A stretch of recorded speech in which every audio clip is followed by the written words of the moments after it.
Hey, Joseph GQ, your crypto guru here.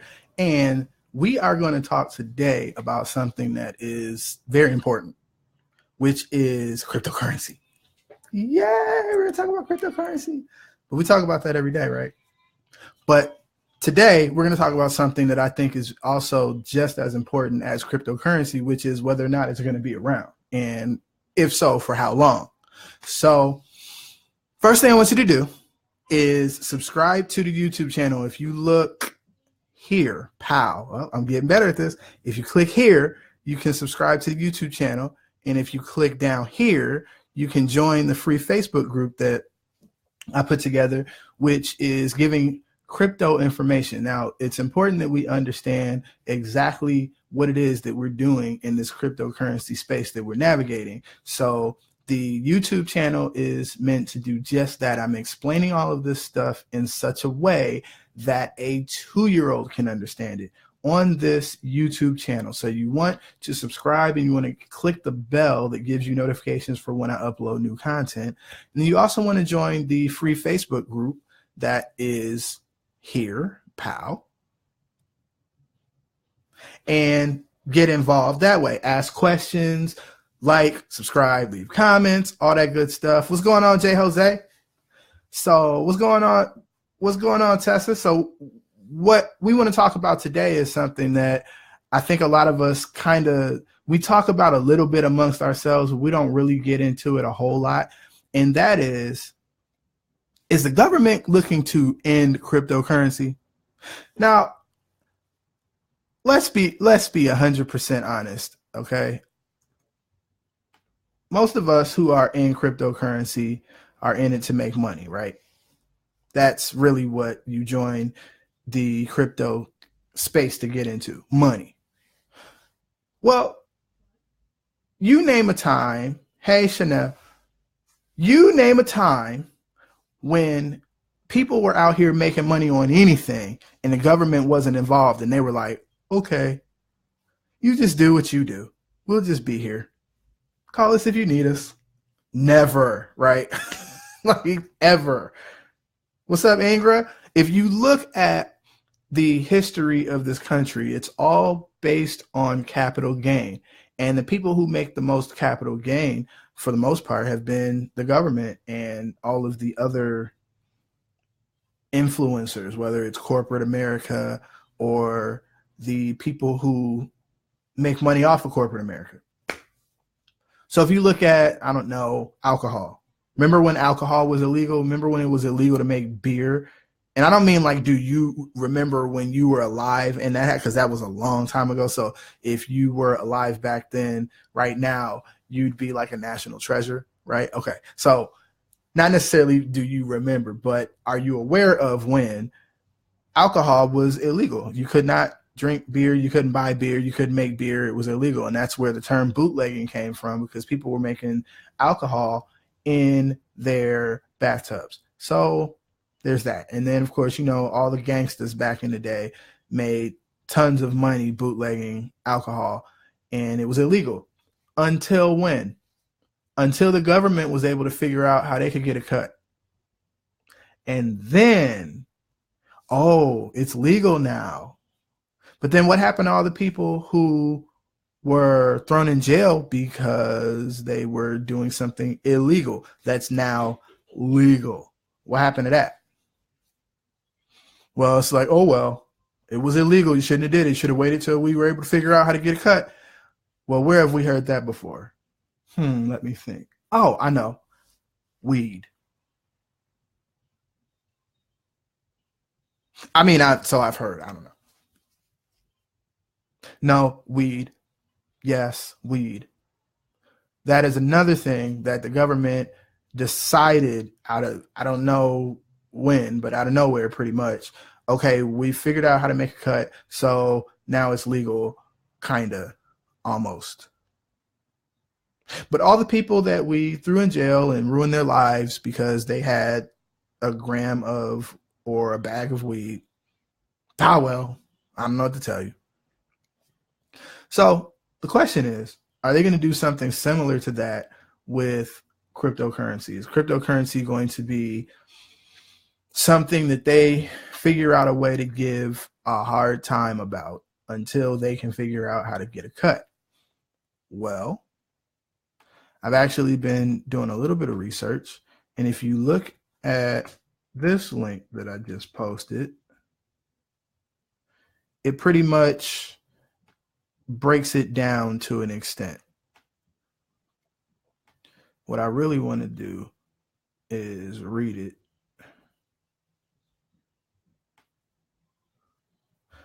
So, okay, we'll skim it together.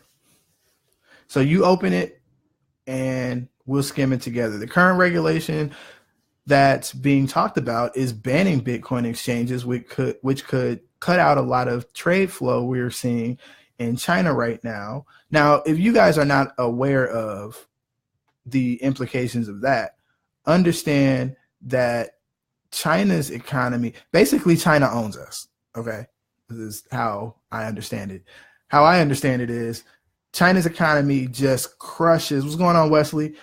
China's economy just crushes the U.S. economy, and we owe them so much money, it's ridiculous. So here's how, and again, the whole point of this is to connect the dots. We want to connect these dots. Why do we want to connect dots? We want to connect dots because it helps us to better navigate whatever space we're working in. It's not just enough to get information and just kind of regurgitate it or just have it mulling around. We want to make sure that we're in a position to connect the dots and apply this stuff so that we have a better operation of the space that we're in. Okay. So China essentially is making money hand over fist with cryptocurrency. What's going on, Lou? So on Tuesday, report said a senior official at China's central bank defended the move to ban ICOs, but also said the move should not stop firms from studying blockchain technology further. What's going on, Elizabeth? So think about it like this. When cryptocurrency first became cryptocurrency is not really a household name yet. I mean, you can say cryptocurrency and people still think we're talking about Bitcoin, and exclusively at that. So we're getting to a point where people are having a better understanding of cryptocurrency. Now, at this stage in the game, the government and the IRS and all of the powers that be are kind of like, okay, this was kind of cute at first, but now people are making money off of this. Wait, what? Okay, so check the account and make sure we get what? We're not getting our cut? Oh, no. No, that won't happen. That can't do. It can't do. So now the government is like, let's see how much we can disrupt this before they realize that we're the boss and you need to grease these palms. Okay? All right. Now, if you don't know what an ICO is, again, this is one of the cryptocurrency glossary of terms that I went over in the videos. So subscribe to the YouTube channel and go watch that video because, yeah, definitely covered that. All right. They put out, let me see, where were we? They put out platform white papers describing the platform, software, or product they're trying to build.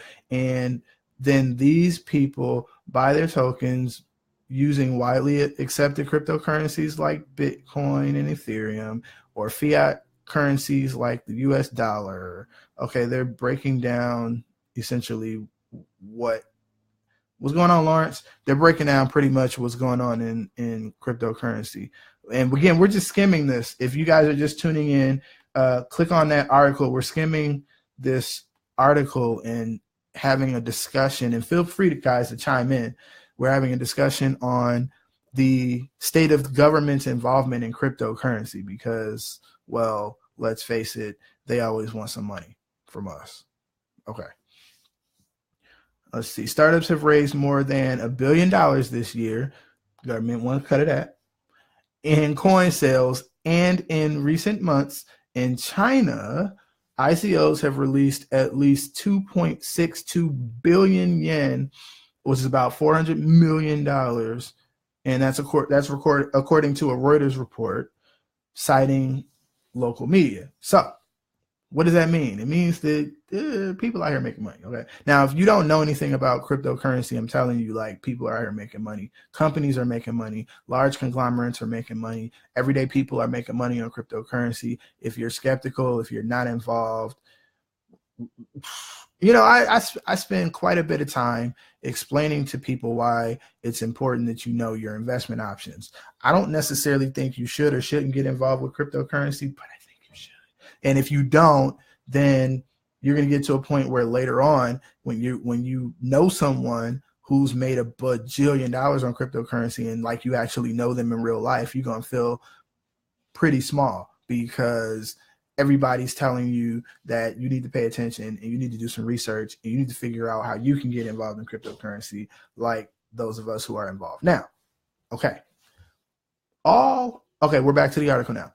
All of that is done in minimal regulatory oversight. That is a key sentence right there.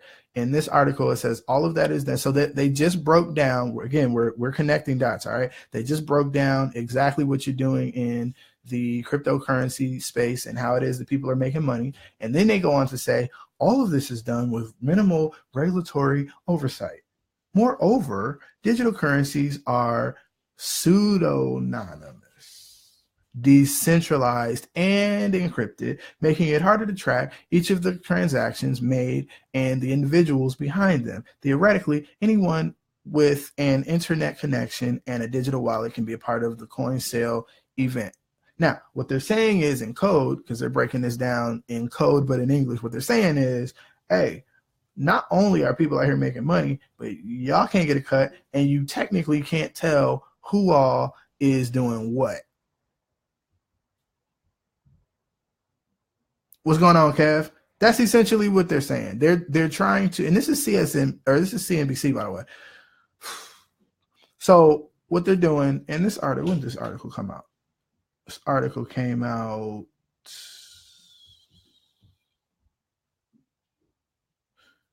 in September of 2017. Now, why we read? Hey, Martin, why are we reading something from September? Because by the time this article came out, there was all. I don't even have to read. We're gonna skim it, but by the time this article came out, I assure you there were things being put in place to affect us now, which means that whatever's going on now will affect us in the next 6 months, and you need to be aware of this stuff. Does that mean that you should not get involved with crypto? No. Does that mean that you should get involved with crypto? No, even though I think you should. But it's a whole nother conversation. This is not financial advice, okay? Because I don't give financial advice. I just tell you what I'm doing, and then you can kind of go from there. But, you know, connect the dots, okay? All right. So here we go. Some more of the article. Meanwhile, wait a minute. Are we there yet? In turn, some groups behind digital tokens have taken pains to emphasize that their cryptocurrency is not securities, but rather act more like reward program points, like airline miles. As in the case of Singapore, securities are oftentimes more stringently regarded than any other kind of asset. Okay. All right. Well, you take that for, you know, what's going on, Kev? Hey, we talking about this cryptocurrency and why or how it is that the government is basically trying to move in and do what they always do and get a cut. What's going on, Sean? It's to a point now, and this is why I tell people that you want to get in now, because the more there's mass adoption, the more you're going to find that there's more red tape. Right now, there isn't as much red tape to get in and handle your business. But you need to know what's going on. Okay. By the way, again, right here, subscribe to the YouTube channel, and then right here, join the free crypto information group that I started on Facebook. Y'all want to do that now because I'm getting ready to, I'm already dropping jewels, but I'm getting ready to go real deep into this stuff for you guys. Just so you know, I'm in the process of putting together a webinar / masterclass that's going to break down all the intricacies of how to get in and navigate the crypto space. And for those of you who understand the shift that's happening in the crypto community, you'll understand what I mean when I say, in the meantime, I'm going to be dropping jewels on you guys so that you have the ability to be informed. And I'll give you an example. Those of you who know me know I do a lot of different things: producer, composer, photographer, public speaker, writer, blah, blah, blah, blah, blah, blah, blah, blah. That's not the point. I was explaining to somebody about, or I was actually helping somebody to learn photography the other day, and they don't have a camera yet. And I said, the fact that you don't have a camera yet is actually a good thing, because what happens is the information I'm giving you now is like the lecture. And then when you get the camera, that's like the lab. So you apply what I'm teaching you. It'll make more sense. Everything that you do with the camera will make more sense after I give you the lecture, after I explain everything thoroughly. That's the same thing I'm doing right now with crypto. I'm giving you guys the lecture, and then we're going to get into the labs and all that stuff. And it's going to make it a lot easier because you'll have a foundation. Kevin said, I'm down on building on the thought and issue that should be addressed. That's what's up, man. Martin says, but what about the bungee? The bungee. What about the bungee? What bungee? Gotta go. Where's the link? Oh, link is here. Here and here. Both of these. You want to join the YouTube channel, you'll subscribe to the YouTube channel, and you want to join the free crypto group. All you do. Oh, the bungee. Yeah, okay. I bungee jumped like three times. Yeah. I forgot I told you that. No link where you point. No link where you point. Oh, okay, no link. All right, wait. I'm gonna put it in here. Hold on. Here we go. How? Yeah, I haven't bungeed again. Okay, funny story about the bungee jumping real quick. So first time I bungeed, I wasn't really gonna bungee jump. It was, long story short, it was really a birthday surprise for my wife, Bianca, who, by the way, did not jump. And then, pow. And then I jumped again because I was like, all right, if I jumped the first time, I need to jump for real this time, because the first time I jumped to try to convince her to jump, she didn't want to jump. So then after I jumped the first time, she was like, oh, I'm definitely not jumping now.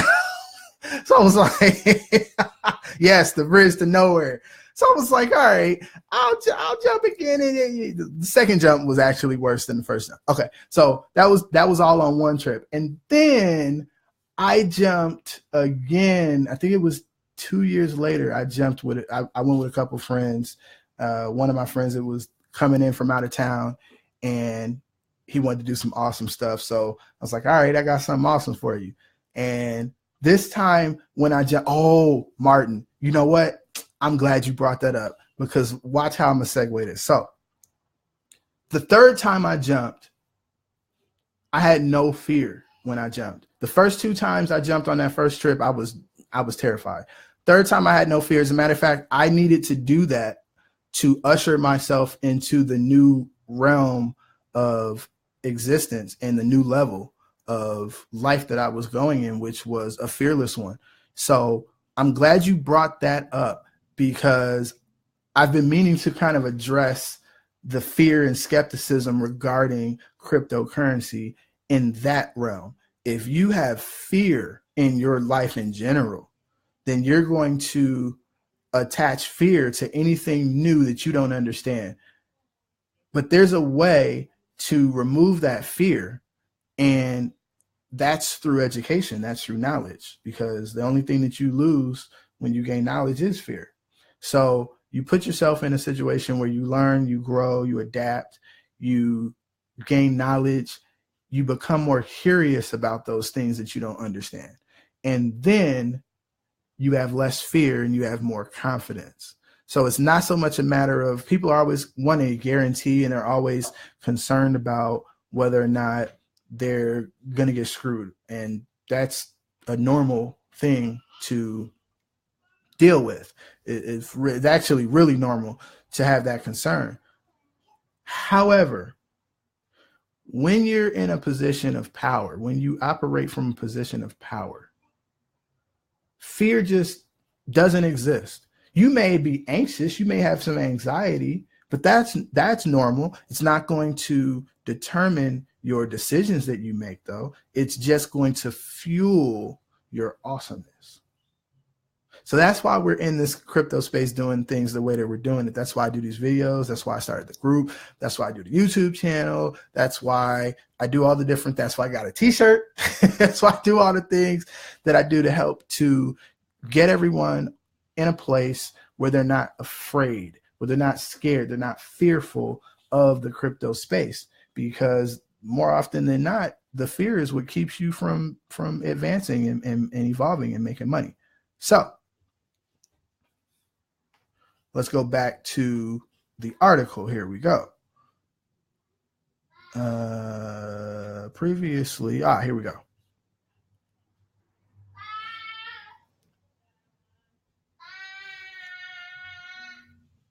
Identify fraud investment. Okay.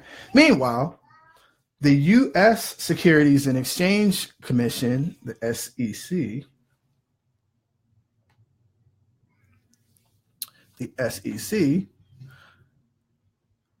provides guidelines on its website to investors to consider before participating in token sales. Some of the key points of the SEC asks potential buyers to consider are ways to identify fraudulent investment schemes. Previously, the SEC released an investigative report in which it said companies that plan to use distributed ledger or blockchain enabled ways to raise capital must take appropriate steps to comply with the U.S. federal securities laws. Now, check this out. Check this out. If you, all right, I'm gonna break this down in a way that a 2-year-old can understand it. All right. If you want to control a situation or control someone, how do you do it? 2 ways. If you want to get someone to stop doing something or start doing something, there's 2 ways to do it. You know what those 2 ways are? Anybody know what those 2 ways are? What are the 2 ways that are the most effective ways to get someone to do something or to get someone to stop doing something?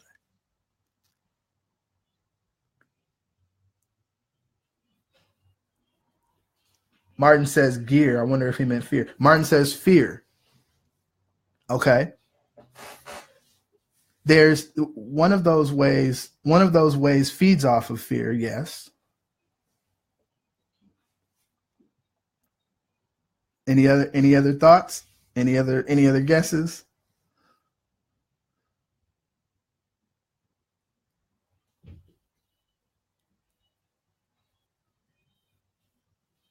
Scarcity. That's a good one. That could get people's fear. That could definitely get people's fear going for sure. If I wanted to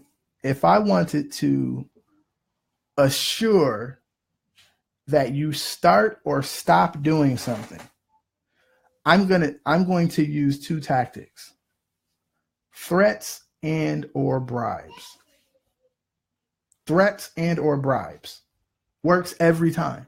Threats, of course, works on your fear, and bribes work on your pleasure. So you feel good when someone gives you something or when you're rewarded. So that's the bribes. And then, of course, the fear comes in when you're threatened because, well, that's just how that works. So the SEC right now is basically trying to use fear to control this situation. It's human psychology. It's very basic, and it's something that they've been doing for years. Let's see. Here's how they're using that fear. They're saying, hey, make sure that you comply. But there's really no way to comply if something doesn't really fit into the mold of the system. So the government is trying to basically carve out a new mold and a new system. And they're part of the way that they do that is in getting into the minds of the people. Okay, so while regulation can sometimes be expensive for companies, it could also bring in benefits. Here we go, because and this is how it goes. So they'll put in some regulations, and then they'll try to bribe you to comply to the regulations. But really, they're using threats, because if they put up regulations, they're saying, hey, if you don't comply to these regulations, then blah, blah, blah, blah, blah. But if you do, we'll reward you, I guess. I don't know. Maybe. Yeah. So currently, token sales are restricted mostly to retail investors who are not bogged down by the compliance rules faced by institutional investors. So here we go. A regulated ICO market with proper checks in place could draw up in professional investors. Here's what you have to understand about this. And there's a certain level of lack of knowledge that they're assuming that you have when you read this. Here's the thing. Cryptocurrencies don't need investors like that, not in the traditional sense, because the way that the cryptocurrency market is right now, people are putting money into it because they want to make money off of their money immediately. Like a traditional investment vehicle, if you're dealing with like a brick and mortar business or a regular business, when you need investors for startup capital and this, that, and the third, and blah, blah, blah, blah. ICOs are completely different from IPOs. It's not the same thing. It's not even remotely the same thing. An ICO doesn't even really have to have a legit offer. An ICO just needs to entice the people enough to make them feel that they could make some money off of their money. People are looking to make money in cryptocurrency. They're not necessarily looking to go on a journey with a business per se. Now, you may find yourself, if you're looking for long-term investments, you may find yourself looking at some of these ICOs and seeing if there's a ride you can go on. But for the most part, you're like, how quickly can I flip this money? That's different from an IPO, which is stock regulated, which is what they're, again, it's like if you don't know what you're talking about, you don't know the space, you don't understand the space that you're operating in, you won't even really be able to get people to do what you want them to do, because you're out of touch. You're out of touch. Okay, here we go. The industry opens up to professional investors who have more capital to invest. Companies can raise more money, he said. On the flip side, the argument goes that heavy-handed regulation of digital currencies could stifle innovation in blockchain, as companies may need to set aside a larger portion of their budget for regulatory compliance. Exactly what I was talking about, greasing the palms. All right, we connecting dots. Are you guys connecting dots yet? All right, here we go. If not, let me know. Hit me in the comments. It would also reduce to remove layers of privacy, which is one of the current tenets of cryptocurrency. So yeah, like the privacy is a big deal. So why would we want there to be less privacy? What's going on, Aisha? What's going on, Josh? We talking about this. Hey, listen. All right, we talking about this government involvement. Just so you know what we're doing, click on this link and read along with us. We're reading along on this article and discussing the implications that this has on the cryptocurrency community, which, you know, at this particular moment could go either way, because look at it like this. If cryptocurrency has all of these things in place to keep the government out, what makes the government think it's going to be so easy to get in? So the government is like, hey, we'll shut you down. And, you know, cryptocurrency community that really understands it is like, not at all. You won't actually, because you can't. Okay. So critics would call back to investor protection to argue in favor of regulations, adding it may be difficult to reconcile the two sides. Moreover, Hill said, given how new the technology is, many regulators still do not fully understand the emerging industry. I just said that. I literally just said that. That's how, because we connecting dots up in here, okay? We connecting dots. I just said that. You can tell that they have no idea. And because they have no idea and they don't understand it, the first thing they want to do is try to take it down. And how do you do that? By getting in the minds of the people who really don't know enough about it to understand that there's really nothing that they can do immediately to stop it. There's nothing you can do. You got to jump on board. That's why there are government agencies that are put in place right now to try to learn this stuff and figure out a way in. That's why banks have been trying to put together task force to learn this information and figure out how to get in, because you can't stop it. It's not so much that it's something that needs to be stopped. It's just the way that it was set up. It's meant to be self-sustaining. It's meant to be autonomous. It's not meant to be regulated. That's why it's decentralized. It's not meant to be centralized. And once centralized agencies start trying to get involved, that's when the red flags can go up for a lot of the people in the crypto community. There are some watch this. There are some cryptocurrencies right now that have banks involved.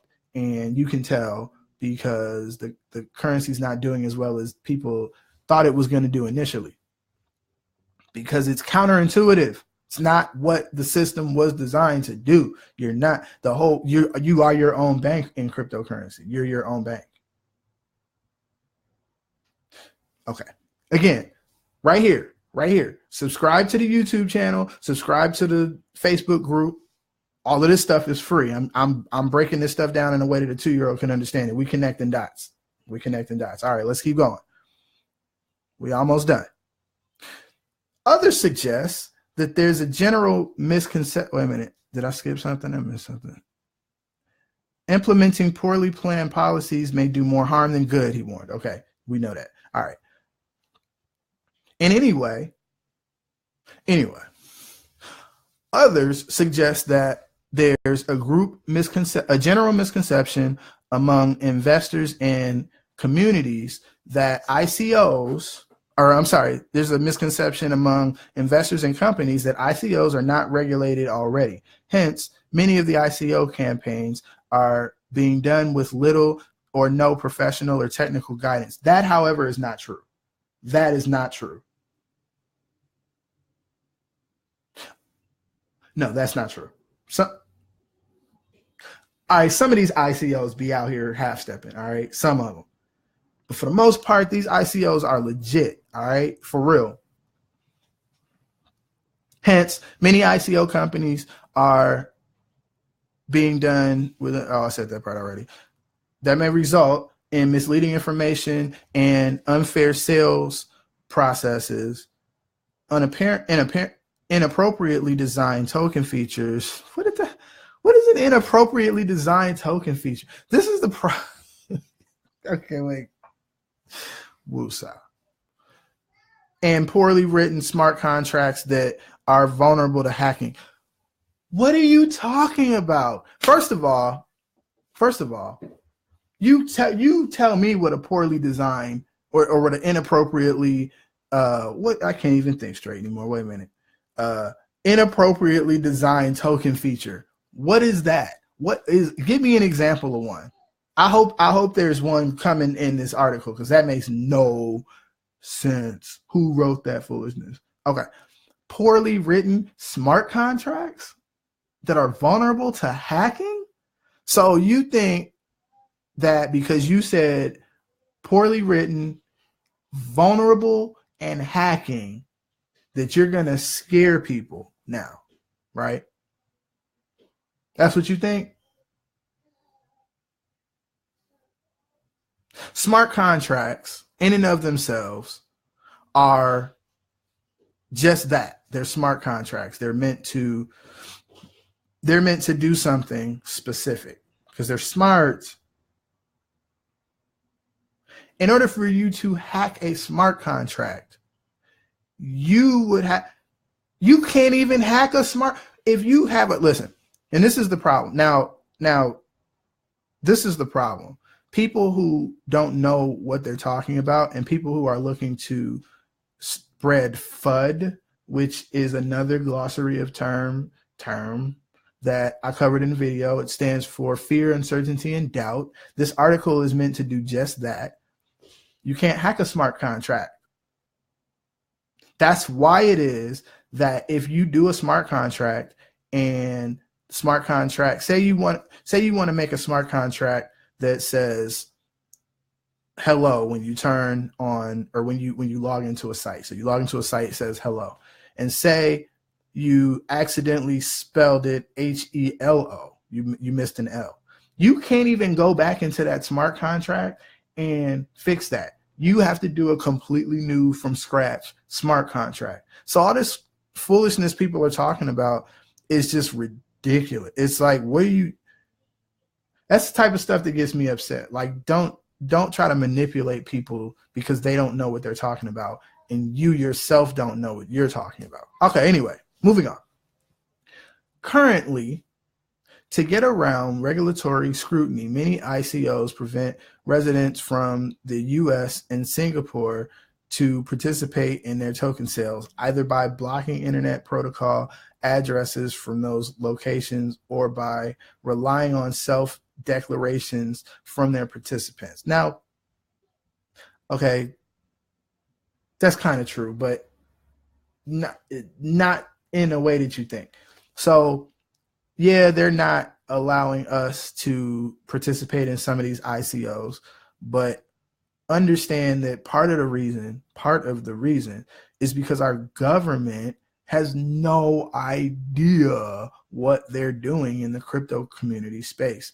And the last thing they need is for their ICO to suffer because our government is too busy trying to figure out how to get a cut, and thus would completely diminish and or demolish the integrity of the ICO just based on the power that our citizens have. Our people, our citizens are very powerful in the actual purchasing economy. Anyway, that's a whole nother video. All right. Experts say that people are easily able to get around it by either using a virtual private network, which is VPN, to mask their location, or by simply asking a third party in a different place to participate on their behalf. So if you know anybody on the other side of the world, they can do it for you. All right. So here's what you got to understand about all of that. Our government, and it is what it is. Like, you can call it a good thing or a bad thing. Doesn't matter. What's going on is our government sees the cryptocurrency as a whole is not going anywhere. It's not going anywhere. So our government is like, hey, How can we get in? How can we be down? What that means is, for those of you who think that's a bad thing, it's not. What it means is, as soon as the government figures out how to get in, they will stop spreading all this fear and uncertainty and doubt in the space. It's just like with weed, how now it's legal in certain states, and now all of a sudden, yay, now there's like a booming weed economy. By the way, if you want to see which weed cryptocurrencies that you should invest in, subscribe and go check out the video on the YouTube channel and hit the bell for notifications when I post new stuff, because I'm going to post this too. All right. Now, if we have no further questions, comments, smart remarks, I'm going to bounce because I want to go kick it with the family. All right. That does it. So, how do I want to leave you? I think I want to leave you by saying this. Look out for yourself. Look out for each other. And if you see me in the street, give me a hug, because I love you.